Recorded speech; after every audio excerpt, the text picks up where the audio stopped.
আমাদের চারদিকে সাধারণত ছেলেকে বিয়ে করানোর সময় পছন্দ হয়েছে কিনা জিজ্ঞাসা করা হয়, কিন্তু মেয়েদের ক্ষেত্রে তার বিবাহের পাত্র পছন্দ হয়েছে কিনা জিজ্ঞাসা করা হয় না।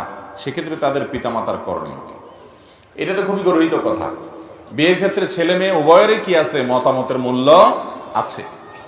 ছেলেকে যেমন জিজ্ঞাসা করা হয়, মেয়েকেও জিজ্ঞেস করতে হবে। যদি কোনো জায়গায় এমন হয় যে মেয়েকে জিজ্ঞেস করা হয়নি, তার কোনো মতামত নেওয়া হয়নি, সে জানেও না বা সে সন্তুষ্ট না, তাহলে বলপূর্বকভাবে যে মা বাপ তাকে বিয়ে দিচ্ছে, এটা জুলুম হবে এবং এর কারণে মা বাবার কি হবে? গুনাহ হবে। আর যদি মেয়ে কোনো প্রকার সম্মতি প্রকাশ না করে, বরং অসম্মতি প্রকাশ করে, অনেক সময় দেখা যায় যে মেয়ে পছন্দ করে না, সে বলে যে আমি অপছন্দ করি, আমি এখানে বিয়ে বসবো না। তারপরও মা বাপ সেটা লুকোছাপা রাখে, মানুষকে জানতে দেয় না, ছেলে পক্ষকে জানতে দেয় না, বলে যে হ্যাঁ সব ঠিক আছে, যে আগদ পড়ায় দেয়, তাহলে শরীয়ত অনুযায়ী সে বিয়ে হবে না। কারণ হলো এখানে মেয়ের কি নাই? সম্মতি।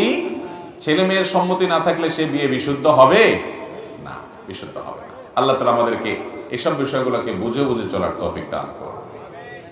ছেলে মেয়ে যারা আছে তাদের মতামতের মূল্য দিতে হবে।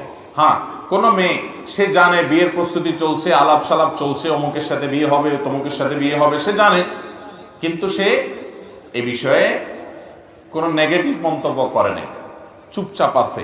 তো সাধারণত অবিবাহিত মেয়ে, কুমারী মেয়ে, সে যদি চুপ থাকে, লাজুক হওয়ার কারণে মুখ খুলে বলতে চায় না, তার আচার আচরণ দ্বারা বোঝা যায় সে সন্তুষ্ট, তাহলে সেটাকে তার অনুমতি ধরা হবে, তাতে বিয়ে হয়ে যাবে।